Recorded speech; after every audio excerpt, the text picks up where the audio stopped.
LBC. From Global, leading Britain's conversation, The Nigel Farage Show. Mr. Nigel Farage.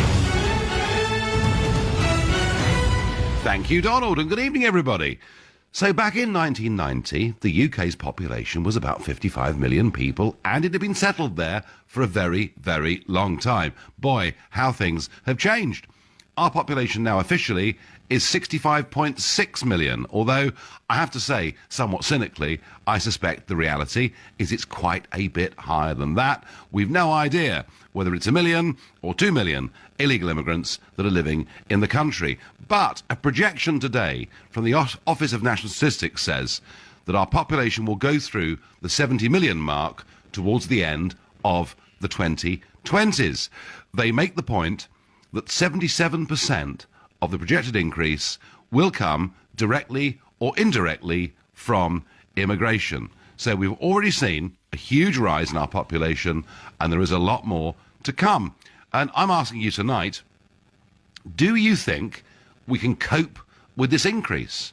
If you think, yeah, sure, there's plenty of room. I flew into the UK the other day and saw lots of green fields. Well, call me on 0345 6060 973. Perhaps you think already our public services, our transport systems are strained to the nth degree and that we can't cope and we have a real problem coming, in which case you can text to 84850. Or maybe you think these projections are wrong. Perhaps the real numbers are going to be much, much higher, in which case, using the hashtag Farage and LBC, you can tweet at LBC. So there are two big arguments here that I can see. One is that the country, the economy, simply can't cope without immigration. That actually it's been a good thing. It's brought economic benefit. The GDP of the country has gone up over the last 20 years as a result of immigration and will go up further if we continue with these numbers. The counter-argument, and the one that I believe in very strongly, is that you can't actually measure everything in this world by GDP numbers. There is something called the quality of life. And I remember very well, I was late for a meeting in Swansea a few years ago, very late for a meeting. And I sort of half-jokingly said, well, of course, the traffic in this country is getting worse because there are more people on the roads. Well, of course, I was met with the howls of outrage and indignation from the liberal media. But you know what? There was a report out a couple of weeks ago saying the British economy is losing out by about £9 billion a year from people stuck in traffic jams. My argument is we can't cope. My argument is, yeah, there may be plenty of green fields on which we can build houses if we want to build on the green belt. But what nobody has ever factored in to any of this when they say, is immigration a net plus or minus for the UK economy? What nobody ever factors in is the sheer capital cost of having to build more roads, more schools, more hospitals, and I don't think we're in any fit state to cope with another big increase in our population. Do you know, last Friday night, King's Cross Station was evacuated. No, it wasn't a bomb scare or a hoax. It was simply because of overcrowding. So I would suggest we've got a real problem. I think we're going to struggle to cope if our population goes through 70 million in a few years' time. Stuart in Putney is my first caller on this. Stuart, do you think we can cope? Yeah, I think actually we can't cope without it, and that's just not from a liberal point of view. I just think from a practical point of view, it's what's kept our economy growing. Right. It's kind of inflated the country, and the only thing what's really sad is people complain of crowded streets and everywhere's being crowded, which is fair enough. But I remember the 80s and ghost towns, and you see what it's like when people leave or when things become quiet. Is actually worse. So I kind of think until we manufacture things and our economy diversifies and we start to get a more solid economy on different grounds, I think we can't cope without it. I think it's what actually has helped us. Stuart, I've certainly seen what depopulation does. I went to Lithuania a couple of years ago, met the Prime Minister, various officials, talked about their situation, their problems. Since they joined the European Union, a quarter of their population has just left the country. So they haven't got, their young professionals, their doctors, their dentists, their accountants, they've all fled. And there are big parts of rural Lithuania where you just drive past boarded up house after boarded up house. So I get the point that depopulation can bring some huge problems. But no one's suggesting that Britain's going to be depopulated. I mean, Stuart, do you catch the London Underground on a regular basis or not? Occasionally. It's always been bad. Well, I tell you what. For various reasons. But not, I tell you what, it's a lot more. It's a lot more crowded now than it was 20 years ago. And the argument I'm making, Stuart, to you, and you're giving me an economic argument, but would you accept my point that even if big inflows of migration have been good for GDP and for growth figures and all the rest of it, would you accept my point that none of these studies ever take into account the capital cost of having to build more schools and more hospitals? I accept that point, but I think on balance it's still net benefit because there's more money, the economy's been growing, it's been relatively healthy. So I think on balance at the moment, I fear that we can't afford not to have population growth, which is a kind of negative statement about our economy, but that's where we're at. And what about the quality of life, Stuart? I mean, if we spend another 2 or 3 hours a week in the car because the roads are busier, that's not exactly, well, mind you, you can always listen to LBC, I suppose, but in general terms, that's not good for our quality of life, is it? No, but I don't think that's the reason why we do that. Unfortunately, I read something the other day about the terrible roadworks and just cycle lanes. I don't think the population growth, particularly, we've just built more roads. There is plenty of space. As I say, it's net benefit. I get your point, right. But I think it's better than being poor. Stuart thinks it's the lesser of two evils. He thinks we can't afford to go on without it, and he's made his point very clearly. Herbie in Harrow is calling me. Herbie, good evening. Good evening, Nigel. So can we cope, Herbie, with a population that continues to explode? We can't cope, Nigel. Look, we've got a housing crisis now. Yep. With the amount of people we've got here. With 70 million, it will become even worse than what it already is. The hospitals can't cope. The doctors can't cope. The schools can't cope. The government's got this warning, and what do you think they're going to do? They're going to sit on their hands and do absolutely nothing until it's too late, until the whole economy collapses through pressure. It may be worth reminding people, Herbie, but at the moment, despite the fact that 16 months ago we voted Brexit in a referendum, we still today have free movement of people from another 450 million people from the EU who are entitled to come to this country. And given that the government now wants there to be a transition period that almost certainly would take us up to the next general election, none of this looks like stopping in the short term, does it? No, it doesn't. And the thing is, Nigel, what people seem to forget is there's over 50 million dispersed people around the world. They want to go somewhere, and it looks like a lot of them are heading for here, for God's sake. What we're going to do if we had another 50, 20 million people coming here in this country? God knows, we can't. Well, I don't think we are going to have that number, Herbie. But we're going to have a few amount. But we're going to have many, many millions more. And yeah, it is posing a real problem. And you mentioned housing. I, in the referendum, unashamedly ran a poster that said we have to build a new dwelling in this country, a new dwelling every 4 minutes, just to cope with current levels of immigration. And you can imagine, it didn't make me top of the pops with the Westminster political class, but it was true. Herbie, I thank you. So Stuart says we can't live without it. Herbie says we can't cope now. Simon in Hornchurch is my next caller. Simon, good evening. Good evening. What I was just saying to your call handler is that immigration policy in this country has always been based on political expediency, in which immigration has been justified after the fact. There's always got to be an answer as to why immigration has been allowed against the interests of the people of this country who have generally opposed it. The gentleman you just had on earlier, who mentioned about how it's pumping our economy. Yeah.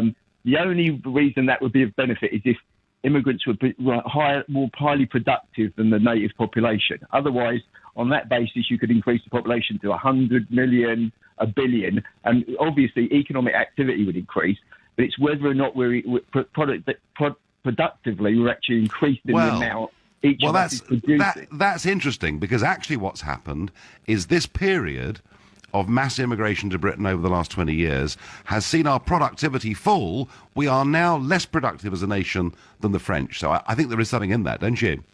It will indeed. I think there are other issues about productivity, and the other point I would make is that we don't know what the future holds. There's a lot of debate about this, but with automation, robotics, artificial intelligence, there's a lot of debate as to what jobs are going to be in the future. Certainly certain economists say there will be new jobs created, But it's equally possible that we may have to look at a totally different sort of society in which there's much more. No, we may well do. We may well do. We may well do, Simon. But the other point, of course, is that if you have an open border, you can't even predict for public services what the population will be. When we used to have managed migration, we knew with population growth within the indigenous community and immigration, we knew exactly what the population would be in 3, 4, 5 years' time. When Mr. Blair, who I know is a great popular figure amongst all the listeners to this show, but when Mr. Blair told us, when we opened the door to Eastern Europe, that an extra 13,000 a year would come, actually, it was hundreds of thousands a year. So it's very difficult to actually plan public services, public transport, or any of these things if you have an open door. And my worry, Simon, is that with this government dithering over Brexit the way they are, this open border is going to carry on for many, many years to come. I thank you for your call. I go to Andrew in Docklands. Andrew, good evening. So the population is going to be 70 million by the end of the next decade. Can we cope, Andrew? Well, actually, that figure is completely wrong, Nigel, because you perhaps remember The Independent in 2007 ran a very, very big article about the population then was 77 million, and this was the supermarkets on their footfall basis. They could actually work out exactly how many people were buying what products. They say, well, this can't be, these people don't go in and buy the same thing twice and 3 times over in one day. They can tell that this was a lot of single people. This is why there was a big boom in the bag, plastic bags being used, just one small shop. We noticed all of that thing. Well, I did say, Andrew, I did say at the top, the official figure is 65.6 million for our population, but I did express some cynicism, so maybe it's nearer 68 million, but you're suggesting it's much higher than that, are you? Well, yes, if it was just 77 million and the supermarkets, Tesco's were actually asking for planning permission based on the need to expand their stores. So why, Andrew? If Tesco's believe our population is 77 million, why don't they say so in public? They did on that case, and then you didn't hear any more about it. No, and of course, politicians want to keep it very, very quiet as well. There's some agenda going on which nobody has voted for. No one wants to talk about it, but Andrew in Docklands does. I thank you. You're listening to the Nigel Farage Show, exclusively on LBC. It's 7:15. The Office of National Statistics tell us that in the middle of the next decade, our population will go through 70 million. Some of our more cynical callers think we could be well through that number already. And I'm asking you, can we cope with the population going up as quickly as that, and is it actually a benefit to our lives? Some say economically it is. I would argue that's pretty questionable, because nobody ever prices in the capital cost of having to build new roads, new schools, and new hospitals. And on Twitter I get, Nigel, did you just equate quality of life to less foreigners?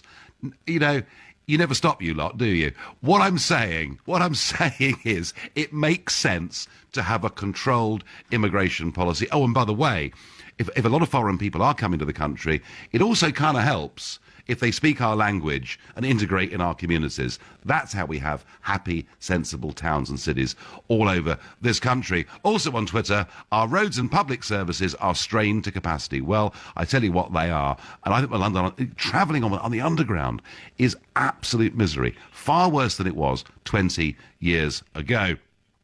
By text, I get the point is, Nigel, they don't build more hospitals to cope with the increased population. Anne in Kingston says that. And Anne in Kingston is right. And it's one of the reasons we voted Brexit, is people couldn't get GP appointments. Their kids couldn't get houses. That's one of the reasons we voted Brexit. And yet, our political class are frankly ignoring that at the moment. Chance is calling me from Newark-on-Trent. Chance, a new caller to the show. Good evening. Good evening. I think the economic argument is a total red herring, and we shouldn't be focusing on it. The duty of our government is to protect the country and its citizens for the next at least 5 generations to come. And even if we are comfortably below the population threshold, we should be ensuring that my children, my grandchildren, your grandchildren are all able to live in a society that isn't overpopulated. We don't want to be living in mega cities. We're kind of burning up all of our country's resources, space, destroying the landscape, which is what really makes Britain unique. Going away to America, I came back to the rolling hills, and even in my small hometown, there have been massive. So you're Chance, you're an out-of-date romantic. you're talking about hedgerows and green countryside. Surely if we have millions more people and build lots of new towns, we'll all be richer. No, absolutely not. We could bring I just thought I'd try it on you. No, I'd normally be laughing. It's a serious matter, though. No, it is. No, listen. I agree with you. But when you hear the arguments made, and particularly on the BBC, of course, that immigration, without which our economy would simply fall to bits, are you telling me you don't believe what you're being told? We have 1.49 million unemployed people already here.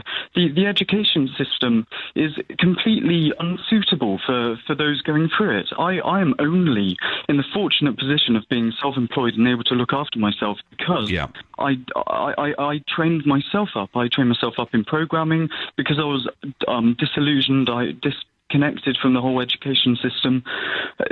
We have a real dilemma on our hands with generations of kind of Britons being brought up and not having not feeling as though they can actually change the world around them. We kind of live in this static, concrete society, but it doesn't need to be that way. We just need to start kind of connecting with each other, being able to form kind of groups and actually... Well, that's what community is about, isn't it? And I've always been a massive believer in community, and I think uncontrolled mass immigration has damaged communities, damaged our quality of life. Chance, I was teasing you. I think you're absolutely right in your analysis. That is what I believe too. The duty of government, not just to make the country safe, but to make it livable in. And I think our quality of life is diminishing the more crowded it gets. And this is particularly relevant in London and the South East. Less so perhaps in the North East or Scotland or other parts of the country. Nigel, I thought you were a clever man and you understood economics. Immigration is good for any country. Well, no. Immigration can be very good for a country, provided it's managed in terms of the numbers of people that come and the skills they've got to bring. Surely common sense dictates that simply has to be right. Peter is calling from Wimbledon. Peter, good evening. Can we cope with 70 million people in just over 10 years' time? Nigel, I think what you're trying to do, you're trying to appeal to those disillusioned, disconnected, and to those who want to live back, go back in time and live back in the 50s and 60s. But what you're failing to grasp, and most of your followers, is basics of economics and basics of facts of life. And the basics of economics are that economical growth is generated by increasing population because people go and buying houses, people go and buying furniture, people go and buying cars, and that generates growth. And the way you're boring us to death with your love for immigrants. You know, every single subject you're coming up with, it's all immigrants' fault. Were you first time? Do you know what, Peter? Actually, it's the first time it's been mentioned for several weeks, so you're wrong about that. And of course, you're right. If you have mass immigration, your GDP figures go up. But Peter, let me ask you. Does that mean your GDP figures per capita go up? Does it, so the overall size of the economy grows. Does it make people individually better off? What's up to individually people, what they do? It's a government policies who dictates, the rates of pay and minimum wages and so on. There's so many factors you have to take into account. But Nigel, you're forgetting this, that in this country, with a better quality of health service, we're dealing with the aging population, and those aging population need someone to look after them. And the other thing is, what you're forgetting to mention is most of the immigrants to this country, mainly from EU, they're young and healthy, and they're not a drain onto the system. They're quite the opposite. They are helping society because the older people live, they're not generating any income because they're not paying any taxes. We have to pay a pension and so on. So this is all just what you're trying to promote, your love for immigrants and blaming them on all the failures. Peter, you are right about an ageing population being a factor, all right? In mid-2016, there were 1.6 million people aged 85 or over, and by 2040, that's going to be 3 million plus. So you're right. Part of the reason that the population's going up is because people are living longer, but it's a very, very small part of the equation. The Office for National Statistics, Peter, tell us that 77% of population increase is through immigration and those immigrants having children. And I would just ask you this. You accuse me of living in the past. There are 200 countries in the world that regulate tightly who can go and live there. Are they wrong? Well, of course they're not, because we could regulate population immigration from non-EU countries when consecutive governments failed to do that anyway. And no, I agree with that. I agree with that. But the overall point that a big part of Brexit was about us getting control and managing migration in a sensible, grown-up, international way. What's not to like about that? Well, we are failing to control any immigration. What happened is there is a need in this country to have immigrants come into this country. What now is going to happen if you get what you wish? What's going to happen is people will go into the hospital and have plenty of free beds and no one to serve them. That's what's going to happen, Nigel. So before 2004, before we let in 8 and then 10 former communist countries, were the coffee shops unmanned? Were the strawberries rotting in the fields? Were the hotels unstaffed? Were there not enough nurses in hospitals? It's nonsense, Peter. We dealt with all of it. Surely you can see that much of what's gone on here is the free movement of labour is something that's been encouraged by big businesses, the multinationals, the rich. I'm not against immigration at all, but we need to manage it. And I do genuinely think that with immigration or not, a rocketing population will lower our quality of life. What government needs to do, Nigel, is invest in infrastructure. And what's going to happen? Build more cities, build more roads, and build. And that's what's happened. This investment will help the country as a whole. And consecutive governments have been failing to do this. And now immigrants are to blame in your eyes. But the taxation, Peter, the taxation from unskilled or semi-skilled labour is never going to fund new hospitals. It's never going to fund new cities. This could come at a massive cost to this country. Well, skilled or unskilled, this country needs immigrants in all levels, not only skilled and unskilled. Why people keep concentrating on unskilled labour? You walk around any building sites around here, it's all unskilled labouring, and done by foreigners, by people from EU countries. Yeah. And driven the prices down and driven people out of work. Peter, it's not worked on the building sites very effectively. By the way, what do you think the right level of annual immigration is, please? Well, I'm not a politician. I'm not the person who runs the immigration. But you're all for it, so you must have some idea. Well, the reason immigration happens, Nigel, is for two reasons. First of all, this country is very attractive to people who create business, and when they create business, you have working spaces and people can easily find work. And the other thing is that there is a demand for it.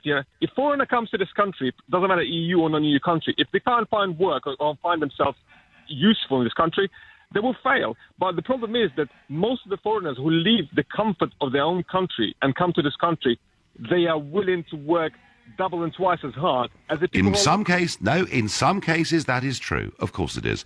But equally, through an open door policy, we've let people in who've not been a benefit to this country in any way at all. I can see, Peter, you and I are never ever going to agree on this, but I'll try one last thing on you. Would it make sense, rather than having the open door to the EU that we've had for the last few years, would it make sense, going on from here, for our immigration to be based on a skills and points-based system and controlled in terms of numbers? You can control everything. You can't control everything, Nigel. The problem is that the benefits you're going to get from it, they're going to be so tiny, so that all the disadvantages you're going to get from leaving the single market is going to be so detrimental. So you think let's just be clear, you think we should continue with open-door immigration to the rest of the European Union? It's not an open-door immigration. People who come over here in this country, like France and Germany, if they can't find work within 3 months, they lose all their benefits and everything else. So the failure of this government is just to implement them laws and the ability to do so. Okay. And that is what Theresa May, as a Home Secretary, failed to do so for 5 years. Well, I'll tell you what, Peter. One thing, we'll finish this phone call on a note of strong agreement. She failed completely to control non-EU immigration, over which we do have power. You are right.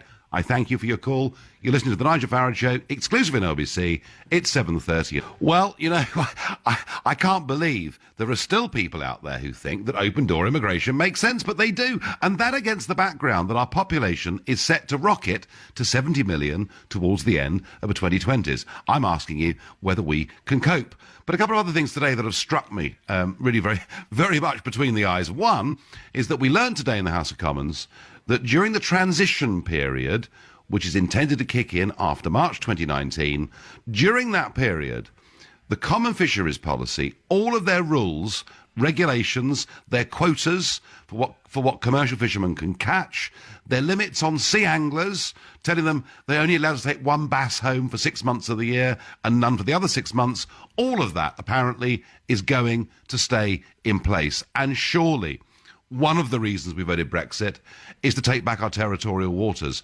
One of the things that appalled us was the sight of hundreds of thousands of tons of good prime fish being thrown back dead into the North Sea and elsewhere. And yet the government is prepared for all of that to continue during the Brexit period. This is not what we voted for. And next week, we will do something on this show, because a few weeks ago, I went down to Ramsgate, boarded a boat run by a father and son, netters, and they showed me the fish they were catching and the fish they were having to throw back. And frankly, it's a pretty sickening sight. So we'll talk about this next week in a lot more detail.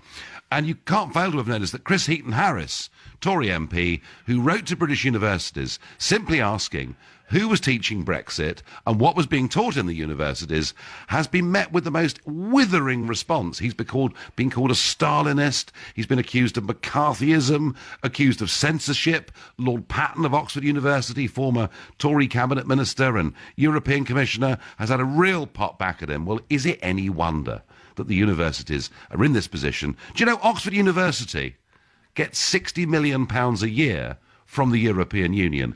Is it any surprise they're pro-European Union? And scattered right across this country, we now have Jean Monnet professorships. Yeah, Jean Monnet, the founder of the European Union. So what happens is the European Commission give money to universities to set up chairs with professors to teach the wonders of the European Union in terms of history and economics. It literally, political propaganda being pumped out through our universities. It's something that even Stalin didn't manage to achieve, taking over our universities and not teaching our young people critical thinking. So many young people out there think there is one acceptable view, and those that don't agree with it are somehow bad, mad, and evil people. And I think this story about British universities is going to run and run. I think Chris Heaton-Harris has done us all a huge favour. A big debate is about to begin. But with our population set to hit 70 million in the next decade, if of course it's not already there, according to those who think illegal immigration is bigger than anyone dares suggest, I'm going to ask James in Southampton, who is a new caller, how do we cope, James, with a rapidly rocketing population? Well, thanks, first of all, for having me on.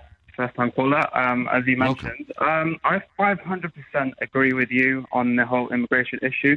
I feel that we need to vet who's coming into the country, as opposed to Mother Merkel, shall I say, letting anyone and any piece of specimen into the country. Yeah. Same as Belgium, same as France. France is ruined now. If you look at Paris, it's like you'd think it's part of the Middle East right now. And I can say that actually because if anyone's thinking that, I'm being racist, I'm actually Moroccan Lebanese. So I'm actually, from that, shall I say, from that race that people like to, which hasn't got the best name, shall I say, in the media at the moment. But yeah, again, I 100% agree with you in the sense that my dad came over from Morocco back in 1990. He's actually a professor with a PhD. They fly him out to several different countries because of how qualified he is. My mom is a social worker, works in the government, and I'm actually working in cybersecurity. So it's nothing to do with race. It's nothing to do with, you're white, so therefore you have to be, you're right wing or you're racist and so forth. It's really common sense. Argument. It's about vetting the people that are coming into your country. I'm really glad to be British in the sense that MI5 and MI6 are one of the best secret intelligence, if not the best in Europe. They put places like France and Belgium and Germany to shame because they're constantly getting hit. And it's not a religious thing. It's you could partially say it's a race thing, but it is mainly there needs to be a lot more security. There needs to be a lot more vetting, as Trump would do. I wouldn't say I'm a Trump supporter, but I can see where he's coming from in terms of why he wants to vet. So James, having control of these things is just plain good common sense, isn't it? Yeah, exactly. And I 100% agree with you on this. It really is. It's not about, I mean, I'm not against immigration, obviously, because that would be hypocritical of me, but it's really, really important to pick like the needles out the haystack, the people that are best in terms of education, people that are best in terms of, James, I'm not against immigration either. I'm not against immigration. I'm for controlled, sensible immigration. And your call pleases me.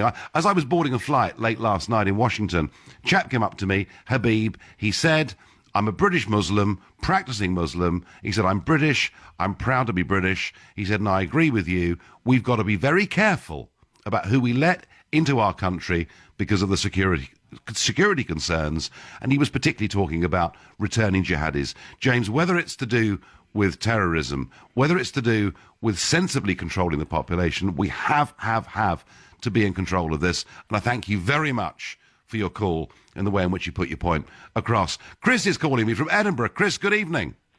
Good evening, Nigel. Pleasure to speak to you, first and foremost, although I do slightly disagree with you on this particular point. Well, Chris, the whole thing about proper democratic debate, whether it's in a university, whether it's in a local pub, or whether it's me talking to Chris in Edinburgh, another first-time caller to the show, the point about democratic debate is we can do it sensibly in a grown-up way and ultimately respect the fact that other people are entitled to have different views. So, Chris, you've got your chance now on LBC to tell me where I'm going wrong. Well, I don't necessarily think you're going wrong per se in your approach. Obviously, there needs to be some form of vetting process in place, some sort of point scheme, i.e. like they have in Australia. But there's nothing to say that we cannot cope with the growing numbers. Well, look at the space we have. Unfortunately, we designate areas within our communities as greenfield sites to prevent new houses being built there where the houses need to be built. So we're pushing people out further afield from the cities. There's nothing wrong with our infrastructure in terms of our roadways. I mean, you've travelled the world, Nigel. You know it's dishonest to say that we have a terrible road system network. That's just not true. I think, no, actually, Chris, I'm going to disagree a little bit here. I think now travelling around the one of the things I'm really enjoying about not being UKIP leader is I'm not spending 10 hours a day in the car going all around the country giving speeches, because I promise you, Chris, the traffic out there is hell.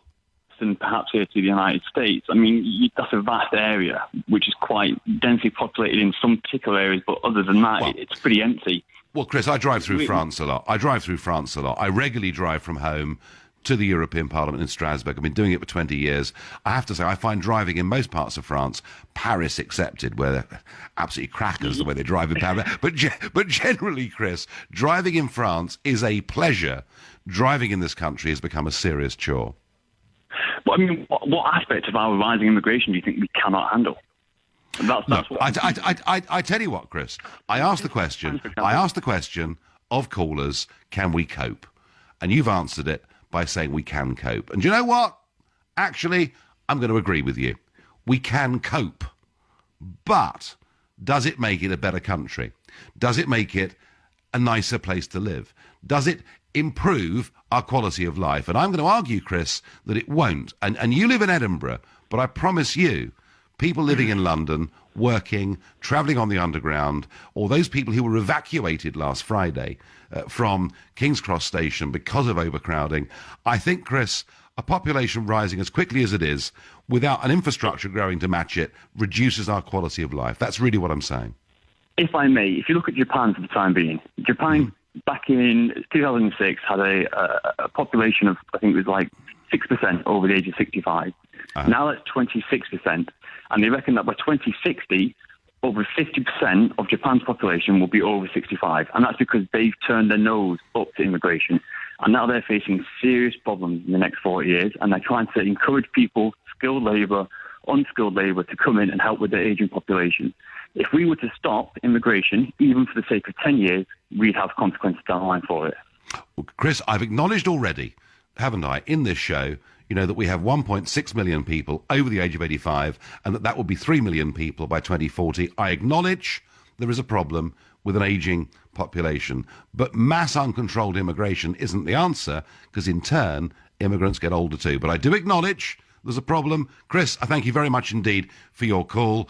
Neil says to me on Twitter, can I remind you, that the Tories stated they would cut immigration to the tens of thousands in the last 3 elections. I know, Neil. It's why I'm probably more disenchanted with the career political class now than I've been at any point in my life. You are listening to The Nigel Farage Show, exclusively on LBC. It's 7:45. Our legal population continues to rocket.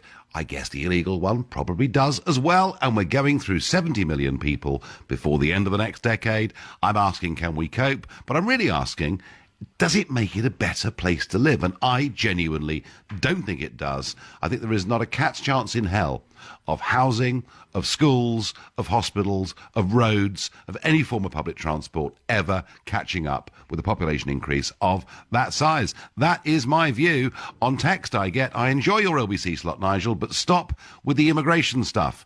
It is part of everyone's life across the globe. Give it a rest. Information, goods and services don't have boundaries. It's only natural that humans will follow, says Kiz. But Kiz, there are 200 countries in the world where they do actually control sensibly who comes in here. It's just us, it seems, that has got this completely and hopelessly wrong. Chris in Essex says, the same people who praise open-door immigration are exactly the same ones who object to more motorways being built and a third runway at Heathrow. They don't realise that with an expanding population comes an expanding infrastructure. Yeah, I mean, absolutely. And I remember in 2015 debating with Sturgeon, with Miliband, and it was one of those big election debates. And I said, does anybody on the panel think there might be a link between the housing shortage in this country and open-door immigration?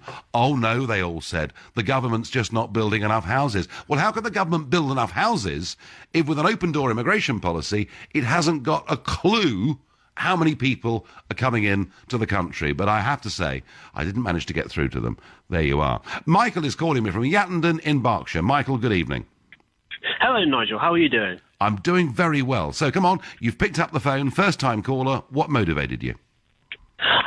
Well, population has always been a bit of an issue for a small island like us. And honestly, when you look at the globe, it's a lot of a bigger issue. As a species, we are grossly overpopulated. We're at, what, 7, getting close to 7.8 billion now? 7.3 billion, I think, is the official figure, yeah. Yeah. And I can't remember where it was I came across this, but they estimate that as a species, we should only be about between 3 and 5 billion. So we are way higher than what we should be. And a lot of it's down, I mean, I don't want to put too much blame on the poorer countries, but a lot of it's down to this misguided notion of having as many children as possible, and it doesn't actually help them. It just causes more problems. There's more of a drain on the limited resources they have, and it just doesn't fix anything. Now, if we were to take that... Well, there was a thing, Michael, a few years ago, the Optimum Population Trust, and indeed the Green Party very much endorsed this, and I would agree with you, Michael. I think actually overpopulation is the biggest problem mankind faces on the planet today.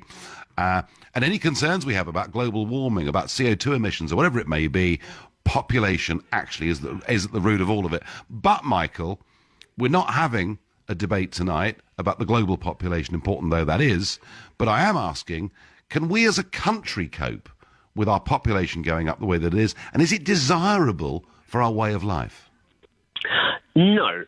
We may be able to manage just about now, but as a small island, there's no way we're going to be able to cope in the future. Like, we only have a limited amount of space to work with, limited amount of beautiful Greenland to work with.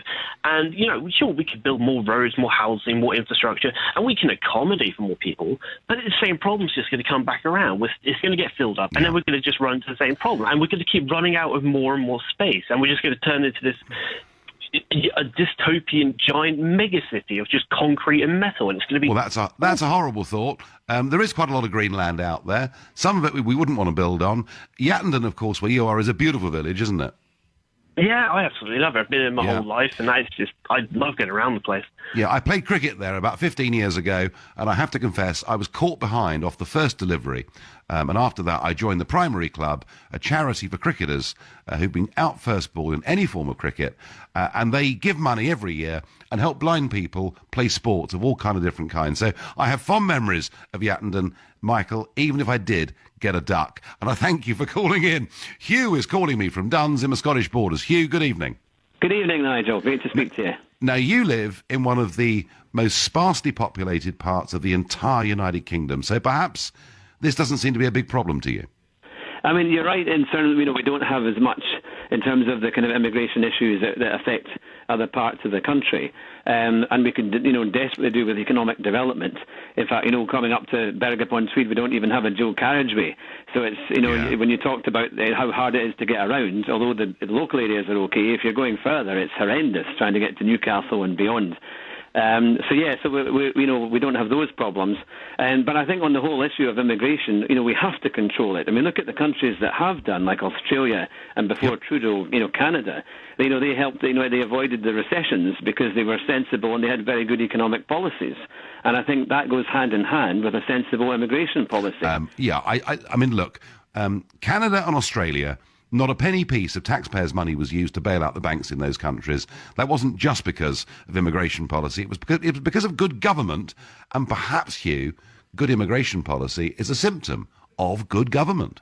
Yeah, and I also think, we've had 3 million people at least come in the last 20 years, and every day you kind of, avoid hearing about the problems you have in the NHS, the problems you have with housing. I mean, it's like the pig flying across the room. It's so obvious, isn't it? It's so obvious, and yet nobody sitting on those front benches in Westminster dares talk about it. They think the immigration question has gone away. Actually, it hasn't. It is still the number one burning issue in this country.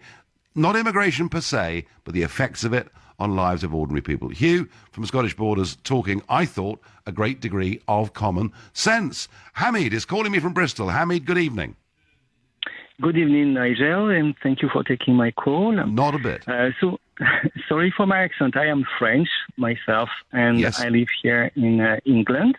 Yep. And I indeed disagree with you and the fact that you're saying that basically foreigner coming in England and this increase in population for the future of 7 billion, you say, to 7 billion? 70 million by the end of the next decade is what we're talking about. Okay.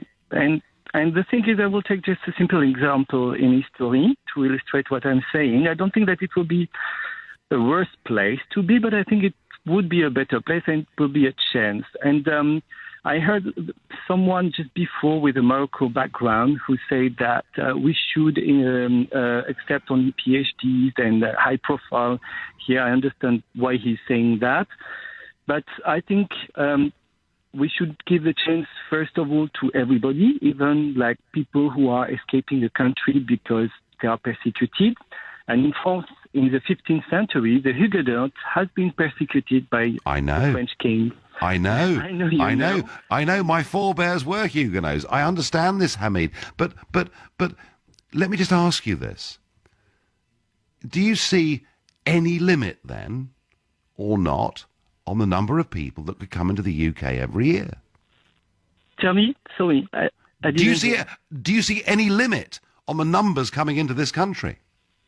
Well, back in the day, 200,000 people was a lot. It was a massive immigration. And what happened, for example, for UK, UK welcomed a lot of Huguenots at the time, specifically in London. Yep. And the next 10 years after the Edit has been revocated, basically, and Huguenots have immigrated to England. But it's a lot, Hamid, it's a long time ago. It's a long time ago. I mean, would, let's say, net migration of 500,000 a year, in your view, be acceptable? The first trading place for wool. They were exporting more wool than... Hamid, I know all of this, but let's talk about today. Would a net migratory figure of 500,000 a year, i.e. double what it is now, would that be acceptable to you? That would be the same today. If you speak about NHS, for example, you have a lot of foreigners, you have a lot of Spanish nurses, you have a lot of... Hamid, this is all short-term stuff. Hamid, look, I understand your argument. You think this is an unqualified good and we can do a lot for the world. Fine, I accept that. I believe there are limits. I didn't even need to give you a final thought because Michael has texted me. He summed it up. He said, this is not a matter of blame, it's a matter of maths. Net immigration only adds to pressure on schools, housing, roads, the National Health Service, all of which are struggling, and they are all struggling, and our quality of life is diminishing. Of that, I've got no doubts at all. Well, thank you. I'll be back on Sunday morning. I'll be here at 10 o'clock on Sunday morning. But up next, it's Clive Bull. Nigel, thank you.